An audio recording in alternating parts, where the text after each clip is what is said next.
No Saber Direito desta semana, locações e a lei do inquilinato. Regras, direitos e deveres do locador e do locatário. Garantias, tipos de locação e as ações previstas na legislação. As aulas são com o professor Leonardo Volpatti.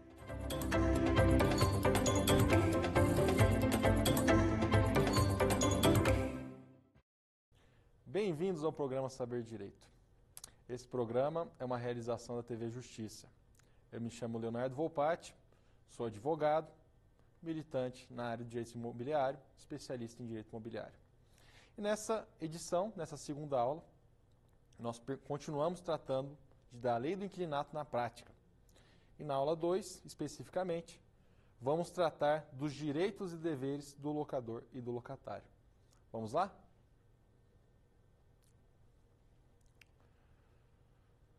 Bom, pessoal, a legislação, a lei do inquilinato, o legislador em si, ele estipula um rol de condutas e de direitos dos locadores, dos locatários.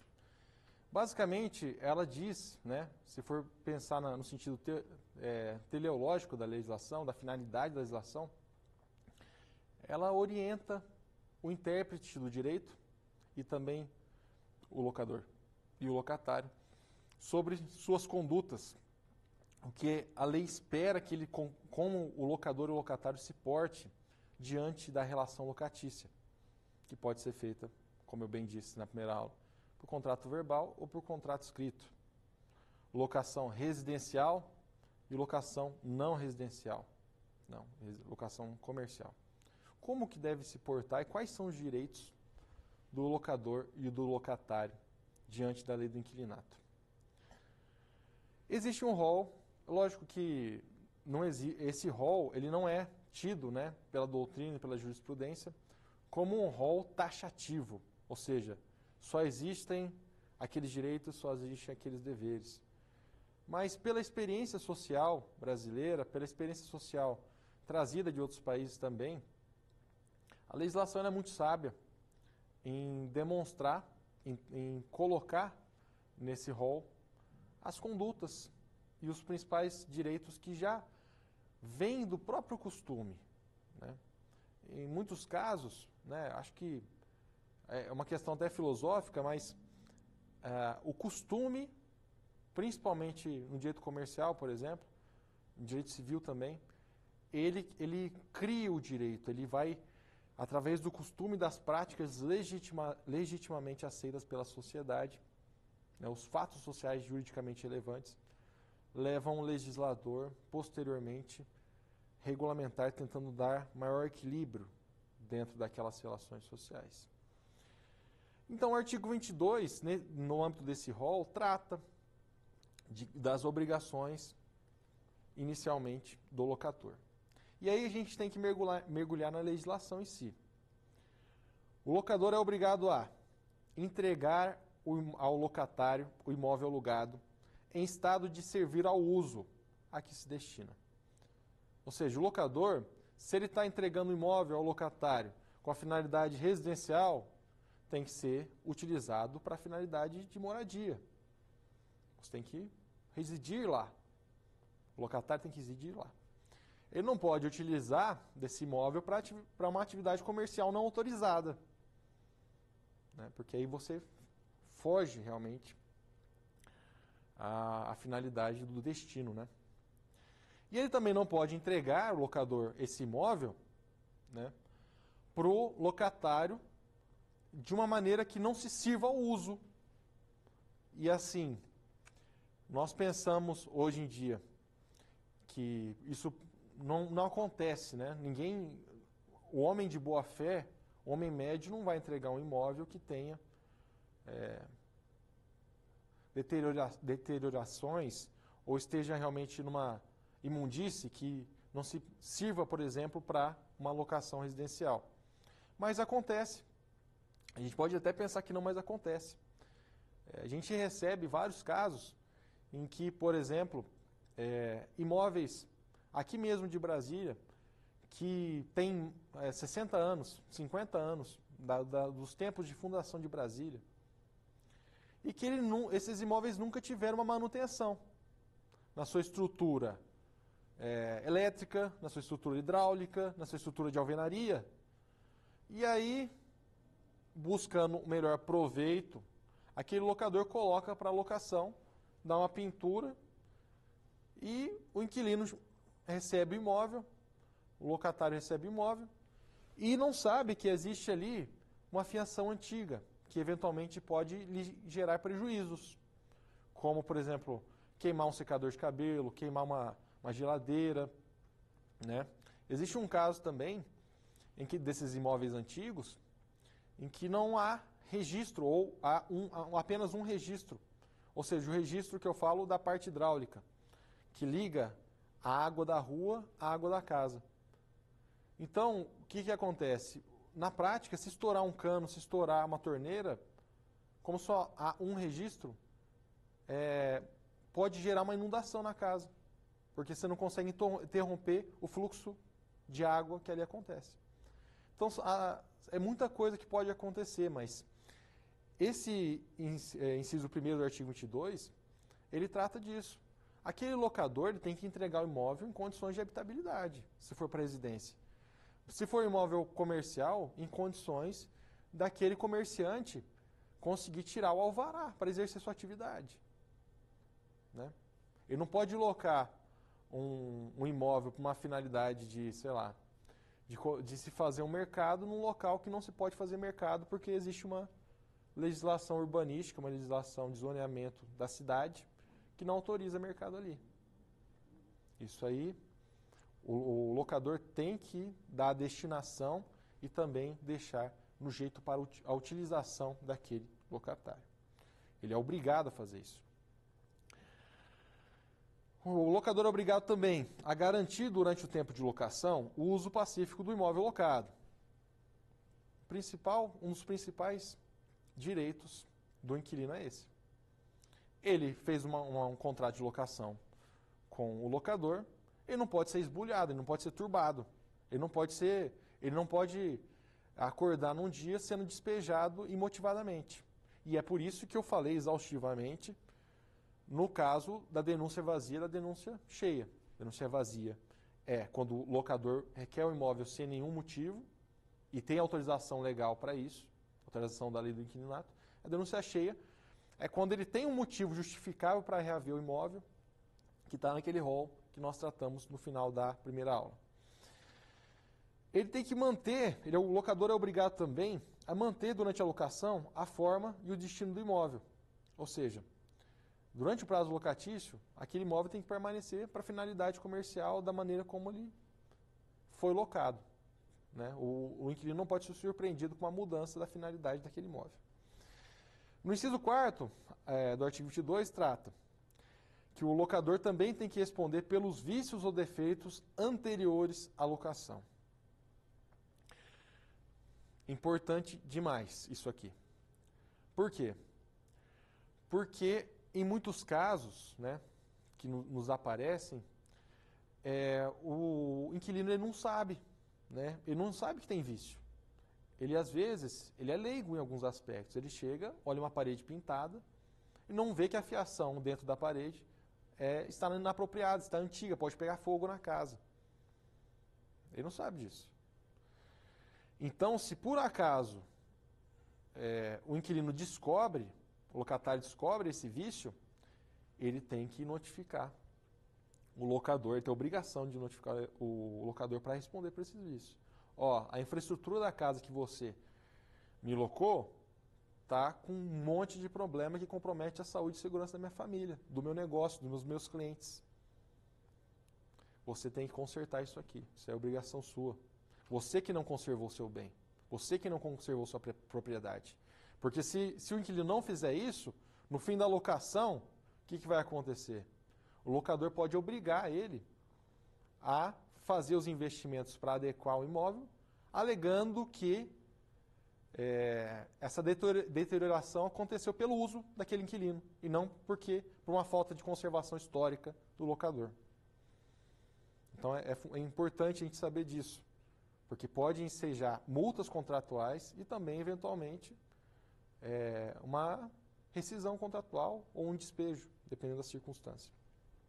O locador é obrigado também a fornecer ao locatário, caso este solicite, descrição minuciosa do estado do imóvel, quando de sua entrega, com expressa referência a eventuais defeitos existentes. Então, o que se espera, né? Mais uma valorização do princípio da boa-fé. Que o locador fale, ó, estou entregando esse imóvel tem uma rachadura aqui, mas já tem um laudo técnico falando que não vai cair a parede, não vai cair a laje da casa. Esteja ciente disso aí e eu não vou te cobrar, caso tenha que fazer uma reparação nessa rachadura e tudo mais. Então não precisa ficar me notificando, falando que tem uma rachadura, porque eu já estou te avisando. Né? E já avisa de várias circunstâncias, para que o inquilino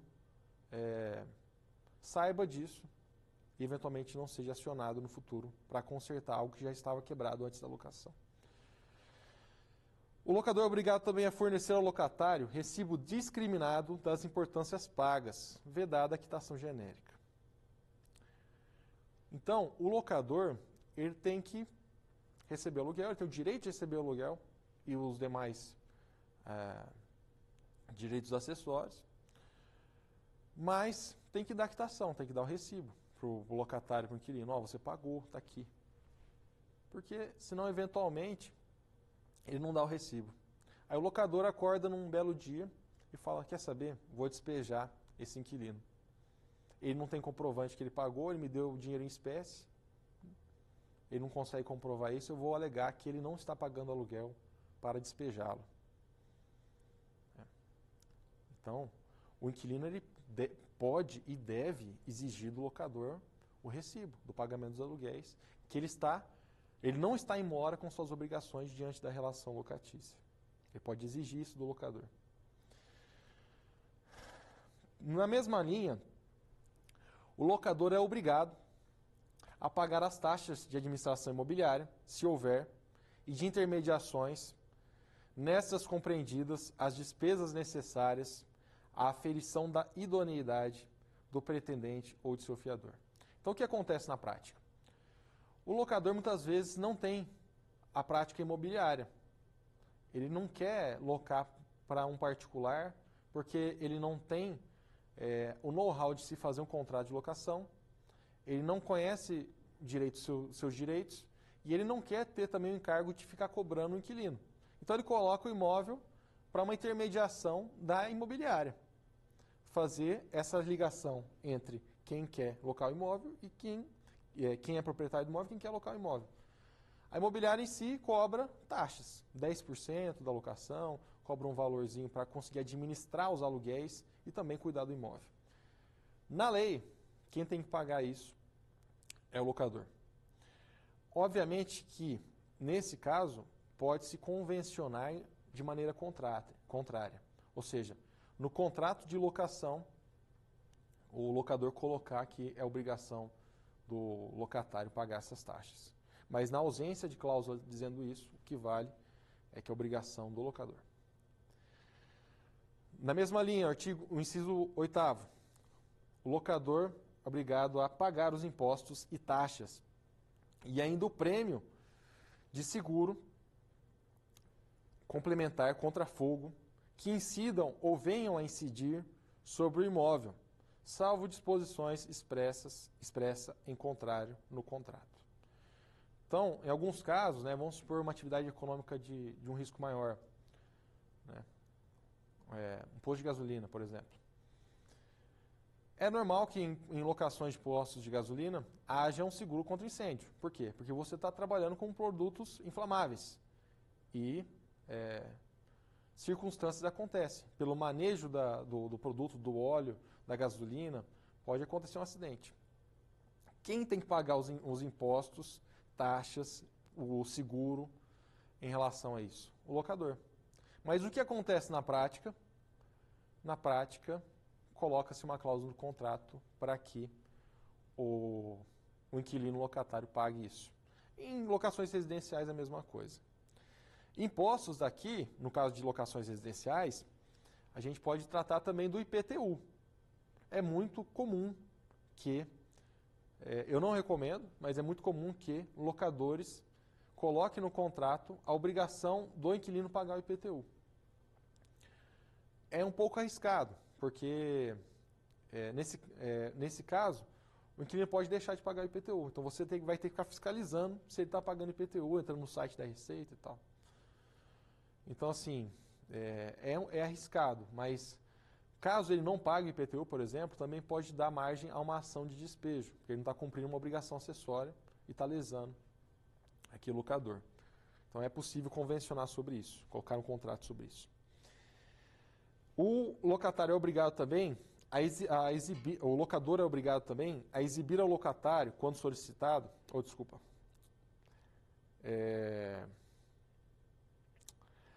os comprovantes relativos às parcelas que estejam sendo exigidas, né? Na mesma linha que eu já falei no inciso 6º. O locador ele é obrigado a dar a quitação sobre os valores recebidos. Agora a gente entra numa questão um pouco controversa, e que é objeto de muitas dúvidas, que é a questão do pagamento do condomínio. Quem deve pagar um condomínio? Né? Quem é obrigado a pagar o condomínio? E para a gente falar disso, a gente tem que entender a lógica do sistema. Né? Condomínio, basicamente, ele tem obrigações ordinárias, a taxa ordinária de condomínio, fundo de reserva, que visa basicamente a manutenção daquele condomínio. Você pagar funcionários, um porteiro, você pagar eventualmente despesas da área comum, despesas, por exemplo, da área de piscina, que às vezes é um condomínio onde tem vários moradores, tem uma piscina, tem uma taxa ordinária para pagar e bancar toda aquela estrutura da área comum. Essas taxas ordinárias, elas são decorrentes do uso do imóvel, certo? Mas é comum também, em condomínio, ter as taxas extraordinárias, que são taxas criadas por uma assembleia condominial, né? Geralmente uma assembleia geral, visando investir recursos, fazer um fundo com aqueles condôminos, aqueles proprietários daqueles imóveis, para melhorar o uso das áreas comuns. Então você tem um condomínio onde há prédios, está lá 4 torres com 30 apartamentos e não tem piscina. Numa Assembleia Geral, estipula-se que vai ser destinado, sei lá, R$500 por mês de taxa extraordinária, para construir a piscina. Repare que a taxa ordinária é pelo uso, pelos gastos cotidianos. A taxa extraordinária para construir a piscina é um investimento que valoriza o empreendimento. É um investimento que valoriza o imóvel. De quem que é o imóvel? Do locador. Quem vai ganhar com esse investimento? O locador. Quem tem que pagar esse investimento? O locador. Taxa extraordinária, legalmente, o locador tem que pagar. Taxa extraordinária, que é decorrente do uso, aí quem tem que pagar é o locatário, segundo a lei. A lei trata, nesse aspecto que eu acabei de comentar com vocês, para deixar bem claro, né, para não ter dúvida de interpretação, o que seria gastos rotineiros e o que seriam gastos extraordinários. Vamos lá. Especificamente sobre gastos rotineiros de manutenção do imóvel, obras de reforma, acréscimos que interessam à estrutura integral do imóvel, ou seja, manutenção do imóvel, pintura de fachadas, empenas, poços de aeração, iluminação, bem como esquadrias externas, obras destinadas a repor as condições de habitabilidade do edifício, ou seja, fez uma obra ali para conseguir resolver uma situação de esgoto, né? Indenizações trabalhistas e previdenciárias pela dispensa de funcionários, de empregados, ocorridos em data anterior ao início da locação.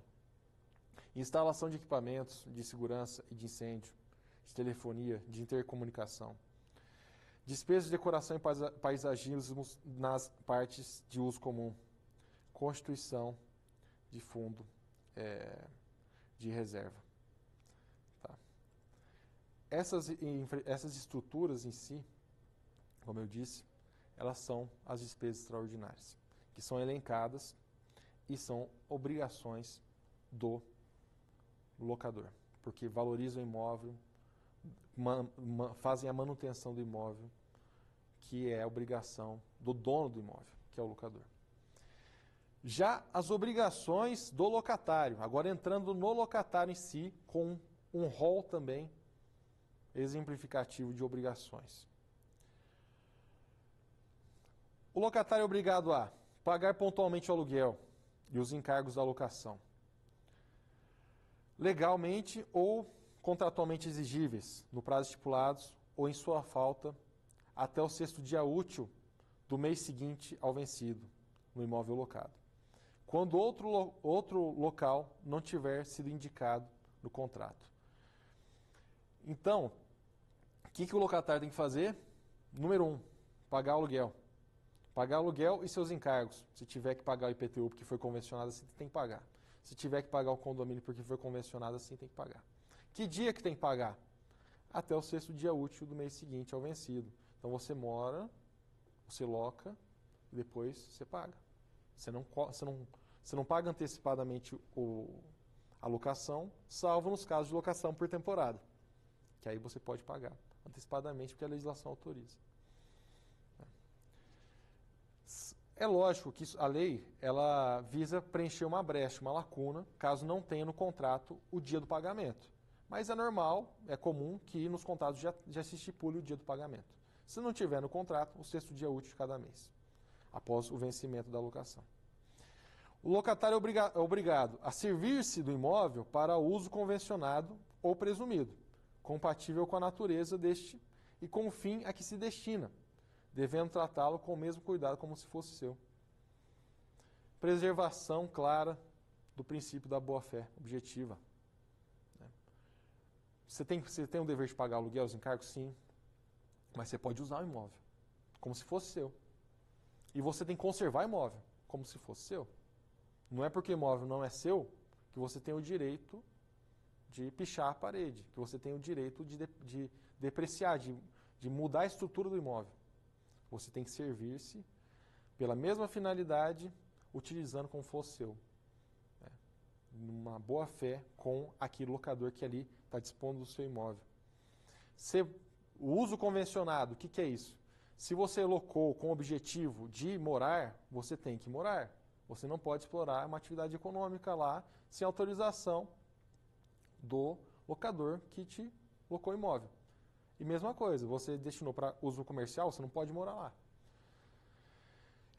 O locatário é obrigado a restituir o imóvel com o fim da locação, no estado em que ele recebeu, salvo as deteriorações decorrentes do seu uso normal.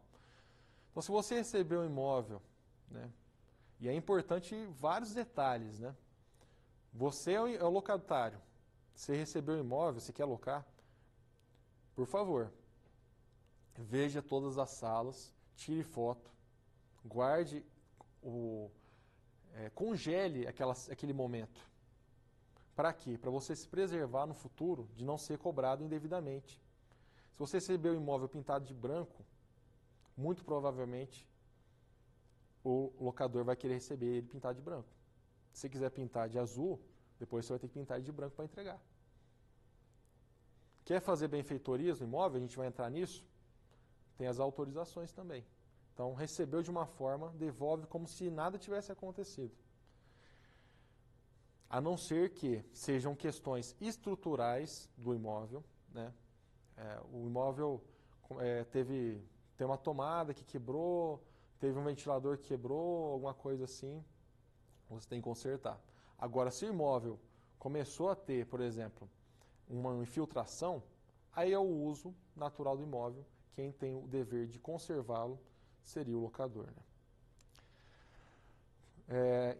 Levando adiante, o locatário é obrigado a levar imediatamente ao conhecimento do locador o surgimento de qualquer dano ou defeito cuja reparação a este incumba, bem como eventuais turbações de terceiros. Então você está lá no imóvel, você está olhando a laje da sua cozinha, você não vê nenhum problema, está pintado. Mas de repente ela despenca. Por que ela despencou? Ou porque você praticou algum ato e fez ela cair, ou porque ela está deteriorando e ela não teve a manutenção devida pelo locador. Mesmo que seja um vício oculto, você tem que notificar o locador imediatamente. Ó, isso aí caiu, eu não fiz nada, estava cozinhando aqui e caiu a laje. Conserte. Ou, nesses casos a gente vai entrar mais à frente, se for algo urgente, como uma benfeitoria útil, você pode consertar aquela laje imediatamente para não ficar chovendo na sua cozinha e depois pedir indenização para o locador. A lei te autoriza a fazer isso. O locatário também é obrigado a realizar a imediata reparação de danos verificados no imóvel ou nas suas instalações provocadas por si, seus dependentes, familiares, visitantes ou prepostos. Se você está na posse do imóvel, quebra qualquer coisa, você tem que resolver na hora. Né? Você tem que resolver na hora. Por quê? Porque pode ocasionar mais problemas. Teve uma infiltração lá que você causou, teve alguma situação que você causou porque você mexeu no imóvel, você tem que reparar para não causar um problema maior para o locador. Porque senão ele pode pedir uma indenização e multa em relação a isso. O locatário é obrigado também a não modificar a forma interna ou externa do imóvel sem o consentimento prévio e por escrito do locador. Exemplo, você loca um imóvel com uma destinação comercial e você começa a colocar parede de vidro, você começa a colocar toda uma estruturação para adaptar a sua atividade comercial. Essas benfeitorias, elas são úteis, elas dão o aproveitamento melhor do imóvel, certo? E se o locador não expressamente autorizar, e vocês entrarem num acordo em relação a isso, ela se incorpora no imóvel. Beleza, essa é uma situação. Mas se você começar a modificar de uma maneira drástica aquele imóvel e não avisar o locador, você está infringindo uma questão legal e você pode ter realmente ser despejado por causa disso. Porque o locador não é obrigado a suportar uma modificação drástica do imóvel que é seu. Exemplo, eventualmente a mudança da fachada de uma casa, eventualmente a mudança da fachada de um empreendimento comercial. Era portão eletrônico, você quer pôr uma cerquinha. Você quer fazer alguma coisa nessa linha. Você pega a garagem, vira uma sala.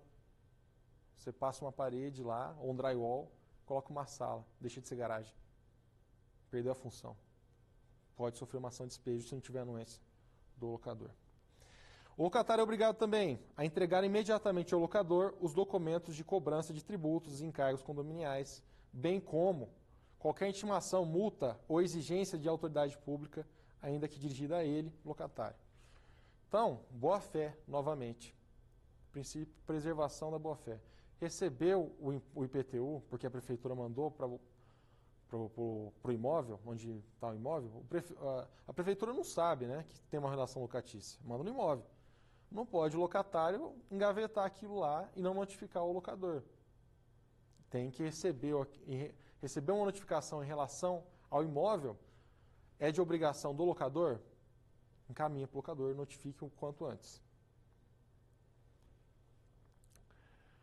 Ainda sobre obrigações do locatário, pagar as despesas de telefone e de consumo de força, luz, gás, água e esgoto. O que é isso? Novamente naquela lógica que eu havia dito. São despesas decorrentes do uso. Então é obrigação do locatário. Ele que está usando, ele que tem que pagar isso. São obrigações do locatário: permitir a vistoria do imóvel pelo locador ou por seu mandatário, mediante combinação prévia de dia e hora, bem como admitir que seja o mesmo visitado e examinado por terceiros, na hipótese prevista no artigo 27. Aquele imóvel que existe uma proposta, o locador recebe uma proposta de um investidor para comprar aquele imóvel do locador. Só que o locador, ele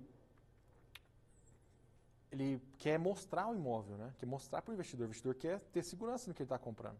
E para isso ele tem que visitar o imóvel, entrar dentro do imóvel, né? Esse dispositivo, ele obriga o locatário a suportar essa visita, tanto do locador para vistoriar o imóvel, para ver se está tudo dentro dos conformes, quanto do locador e de um investidor para verificar o imóvel, conhecer o imóvel, enfim, desde que seja combinado previamente. Só que na pandemia, o que aconteceu? O locatário é obrigado a suportar isso, mas pode acontecer risco de contágio, né? Imagina você estar morando na sua casa com seus filhos pequenos, ou seu pai, sua mãe idoso, e você é obrigado a ficar recebendo gente, porque o locador quer vender o imóvel, ou o locador quer vistoriar, e gente que você não conhece. Pode haver uma contaminação, né?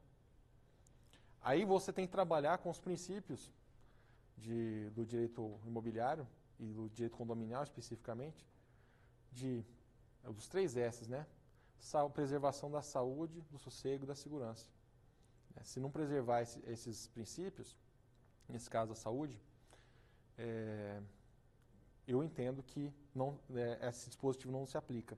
Ou seja, o locatário ele teria o direito de vedar a entrada do locador, de qualquer outra pessoa para conhecer o imóvel, porque isso poderia colocar em risco a vida dele e de seus familiares.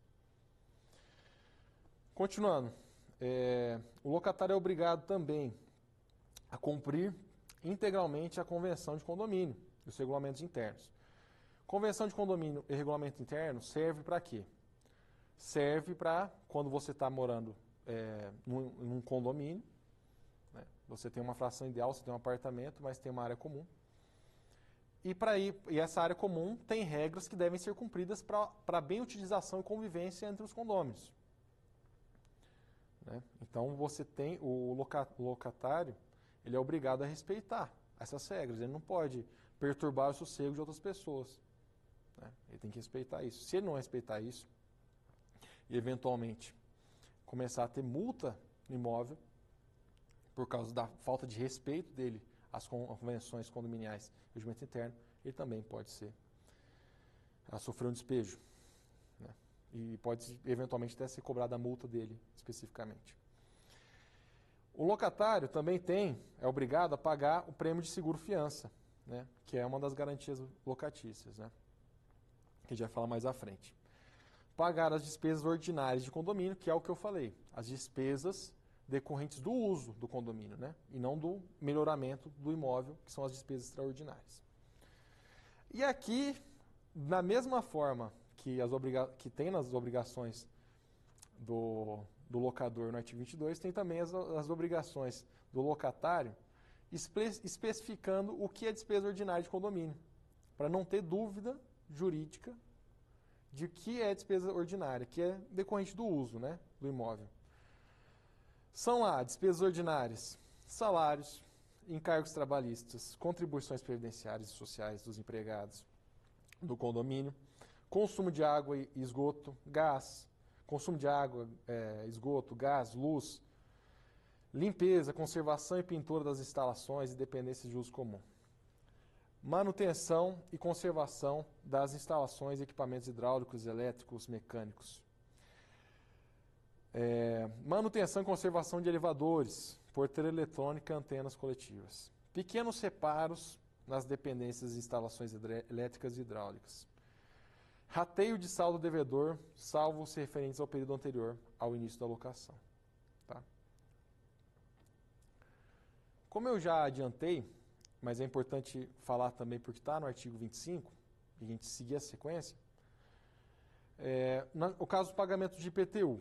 O artigo 25 fala, né, que é atribuída ao locatário a responsabilidade pelo pagamento de tributos, encargos e despesas ordinárias de condomínio.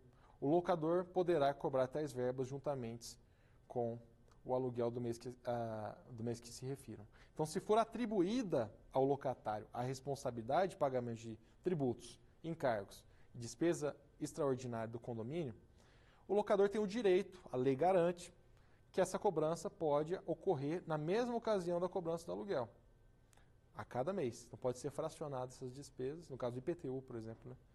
E já cobrar junto com o aluguel. Vamos falar agora um pouquinho sobre direito de preferência. Quem tem o direito de preferência e o que é o direito de preferência? Direito de preferência é o direito exercido pelo locatário, pelo inquilino. A lei garante, né, a lógica da lei é, tem um imóvel, direito real, de uso, preservado. O locatário exerce o direito real, né, da propriedade e de uso. Só que o uso que é decorrente do direito real é colocado à disposição do inquilino, que o locador abre mão disso em troca de uma remuneração, de uma onerosidade, enfim. O inquilino fica lá, o locatário, utilizando aquele imóvel. Ele tem uma afinidade com o imóvel. Ele desenvolve sua família ali, ele desenvolve seu comércio, em caso de locações não residenciais. Então, se ele já tem essa relação, por que não dar o direito dele de adquirir aquele imóvel, adquirir o direito real daquele imóvel e futuramente ser o locador ou ter para si, na integralidade e gozo dos direitos reais daquele imóvel, a propriedade e também o uso, a disposição. E para isso a lei garante o direito de preferência do locatário. Só que o direito de preferência ele tem alguns requisitos para serem exercidos, né?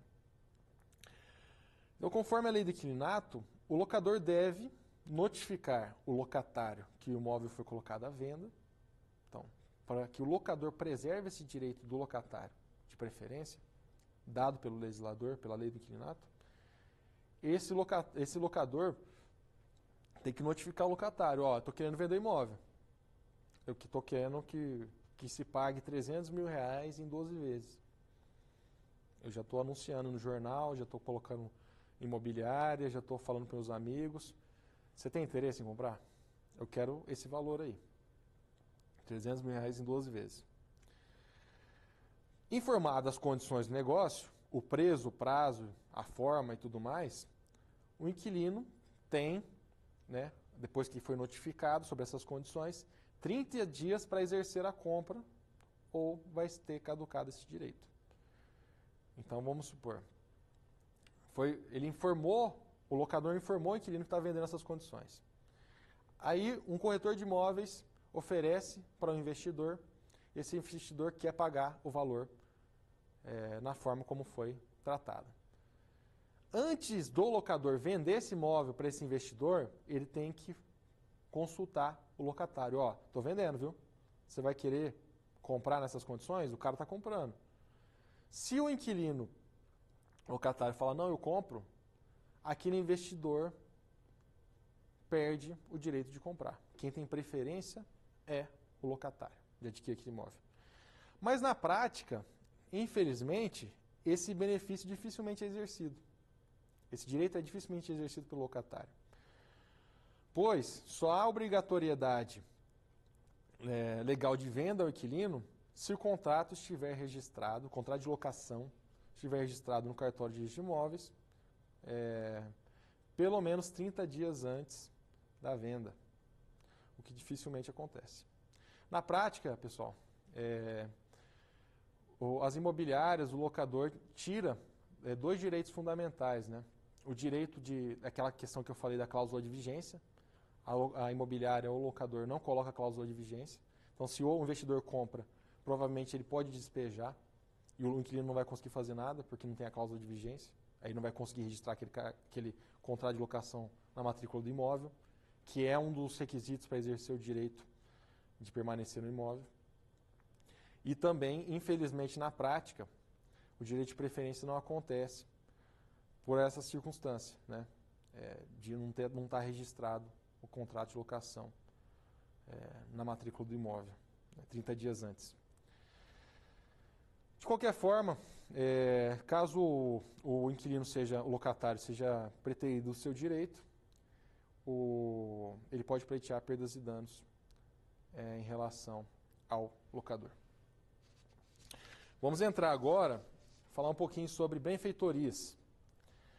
Direito a benfeitorias. O inquilino tem direito a benfeitoria feita no imóvel? Porque é muito comum, né, na prática, nos usos e costumes, tanto em locações residenciais como não residenciais, aquele locatário entrar no imóvel e começar a fazer melhoramentos naquele imóvel. Ele quer dar um tom de seu, né? Ele quer pintar a parede, ele quer colocar um móvel planejado, embutido, ele quer, se for uma locação residencial, melhorar a estética do local para receber melhor seu cliente, para atrair clientes. Ele fez tudo isso, ele investiu, ele pagou aluguel, ele cumpriu as obrigações contratuais da locação e investiu no imóvel, o imóvel ficou melhor. Ele tem direito de ser indenizado pelo locador? Em regra, como eu também já adiantei, não. Né? As benfeitorias úteis, que são aquelas que melhoram a natureza do bem, se não forem autorizadas pelo locador, elas incorporam o imóvel sem direito à indenização. O locatário não pode pleitear a indenização do locador. Então, o locador tem um imóvel melhorado, incorpora e é direito dele.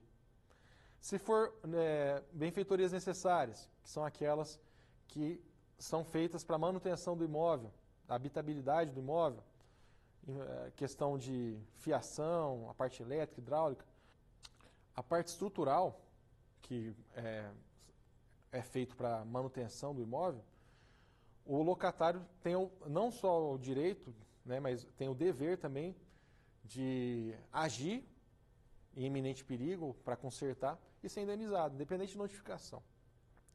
Agora, as benfeitorias voluptuárias. Quais são as benfeitorias voluptuárias? São aquelas, basicamente, que têm a finalidade não de facilitar o uso, de melhorar o uso, mas de tornar o imóvel mais bonito, mais agradável. Exemplo, obras de jardinagem, obras de decoração, alteração estética de cerca-viva, colocação de colunas romanas no hall de entrada do imóvel, construção de lago para embelezamento local. Essas aí incorporam no imóvel e não tem direito à indenização. Legalmente, né? A lei diz que incorpora o imóvel e fica lá. Mas pode ser convencionado no contrato, se tiver um investimento de grande monta com a natureza voluptuária, se o locador achar interessante, ele pode ser convencionado a indenização posterior. Ok? Dito isso, vamos avançar aqui em relação à entrega das chaves, né? Então, é importante a gente frisar, o procedimento da locação, porque isso vai ser importante na questão das ações locatícias de despejo, ação renovatória, consignação de aluguel, né, e revisional de aluguel. Como é que funciona uma locação na prática, então? Existe um imóvel, certo, que muitas vezes uma imobiliária oferece a locação, tem essa especialidade de colocar no mercado e buscar locatários, né, em nome do locador, e cobra uma taxa ali de intermediação. Aí a imobiliária dispõe tira foto daquele imóvel, dispõe daquele imóvel em sites e busca locatários, né? Quando o locatário vai visitar o imóvel, com a ajuda de um corretor, ele verifica o imóvel, verifica as condições do imóvel e atesta um termo de entrada, dizendo que ele vistoriou a entrada do imóvel, verificou os defeitos do imóvel, verificou o que consta no imóvel e concorda. Permanece a locação. No fim da locação tem a vistoria de entrega, que é o mesmo procedimento para ver se o imóvel consta na mesma circunstância de como ele pegou, né? Se o locador aceita receber aquele imóvel pós-locação nas mesmas circunstâncias que ele entregou. Por quê? Porque aqui acontece muito conflito, né? O locador, às vezes, acha que o imóvel não está em situação pior de quando ele entregou para o locatário. Ou, às vezes, o locatário acha que entregou o imóvel em circunstâncias melhores do que ele recebeu e que ele não tem obrigações a mais de pintar, por exemplo. Né? Então, feita a vistoria prévia da locação, ocorre a locação e depois a vistoria de entrega, se não acontecer nenhum desses problemas que eu mencionei, ocorre a quitação, a assinatura das vistorias e a entrega das chaves. Né? O locador pode se recusar a receber as chaves do imóvel em locação porque ele não concorda com a maneira como o locatário entregou. A lei do inquilinato, ela não dá essa margem, né? O locador não pode se recusar de receber as chaves. Por que receber as chaves? Porque é o ato que formaliza que o locatário saiu da locação, deixou o imóvel. Que a posse daquele imóvel está, de novo, na mão do locador. E aí, em algumas circunstâncias, se o locador se recusar a receber as chaves, caberá ao inquilino ou ao locatário depositar as chaves em juízo ou depositar as chaves na imobiliária e depois discutir as questões de que houve uma quebra de algum bem dentro do imóvel, se não pintou o imóvel, enfim, se há multa a ser cobrada, enfim. Mas o locador não pode se negar a receber. Ok? Dito isso, eu gostaria de testar nossos conhecimentos. Vamos lá para o nosso quiz?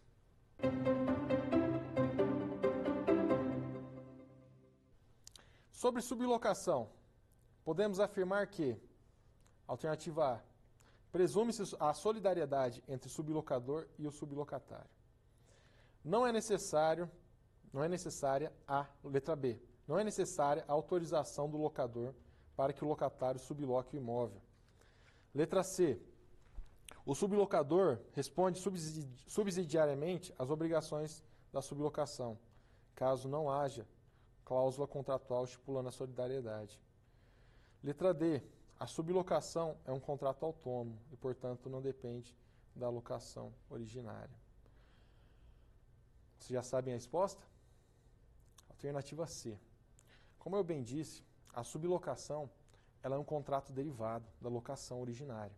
Se extinguir a locação originária, se extingue a sublocação.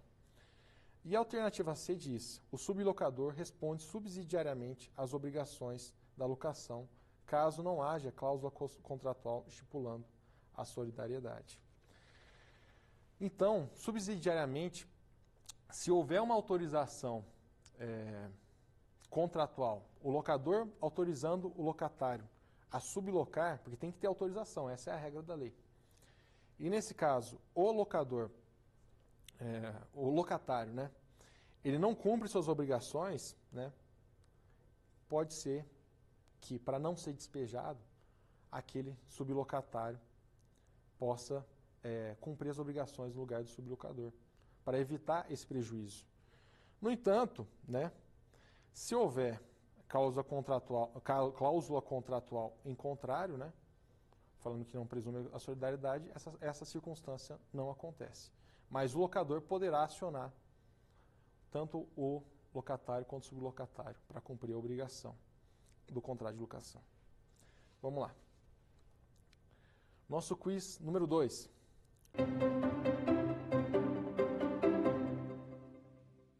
Sobre os direitos e deveres do locador e do locatário, podemos afirmar que, alternativa A, caberá ao locatário realizar o pagamento das taxas ordinárias de condomínio, em caso de não haver previsão contratual expressa. Alternativa B, caberá ao locador realizar o pagamento das taxas extraordinárias de condomínio, em caso de não haver previsão contratual expressa. Alternativa C, caberá ao locatário o dever de informar sobre vícios e defeitos do imóvel que antecedam a data da locação. Alternativa D, todas as alternativas anteriores. Vocês já sabem a resposta? Nesse caso, a resposta correta é a alternativa C, né?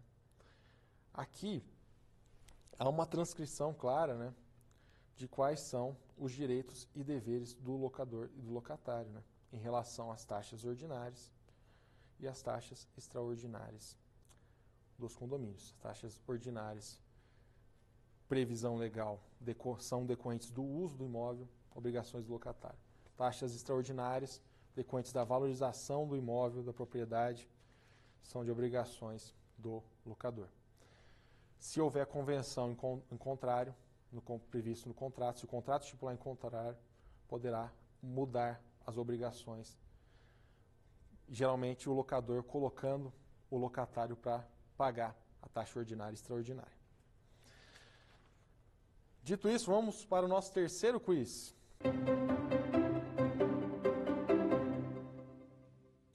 Sobre o direito de ressarcimento quanto às benfeitorias, podemos afirmar que, alternativa A, as benfeitorias necessárias, realizadas pelo locatário, são passíveis de ressarcimento pelo locador. Letra B, as benfeitorias voluptuárias, realizadas pelo locatário, são passíveis de ressarcimento pelo locador. Alternativa C, as benfeitorias úteis, mesmo que não estipulado em contrato de locação, serão passíveis de ressarcimento. Alternativa D, as benfeitorias necessárias serão passíveis de ressarcimento se o contrato de locação prever. Vocês já sabem a resposta? Nesse caso, pessoal, como eu disse, é a alternativa A. As benfeitorias necessárias realizadas pelo locatário são passíveis de ressarcimento pelo locador. São aquelas benfeitorias que o locatário tem que atuar para conservar o bem, para que o bem não perca sua utilidade.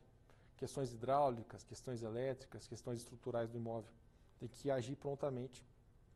Não precisa nem avisar o locador, não precisa ter previsão contratual.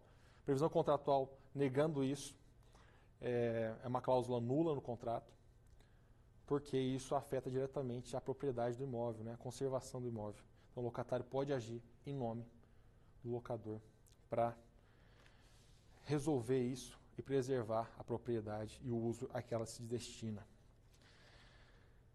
Dito isso, pessoal, eu concluo os direitos e as obrigações do locador e do locatário. A gente tratou aqui desses direitos, direito de preferência e demais decorrentes a benfeitorias. E convido você para assistir nossa terceira aula, onde nós vamos tratar sobre garantias locatícias e tipos de locações imobiliárias. Muito obrigado, aguardo vocês lá. Quer dar alguma sugestão de tema para os cursos do Saber Direito? Então mande um e-mail para a gente, saberdireito@stf.jus.br, ou entre em contato pelo WhatsApp. O número é esse que aparece na sua tela. Você também pode estudar pela internet. Acesse nosso site tvjustiça.jus.br. Ou pode ainda rever as aulas no canal do YouTube, TV Justiça Oficial.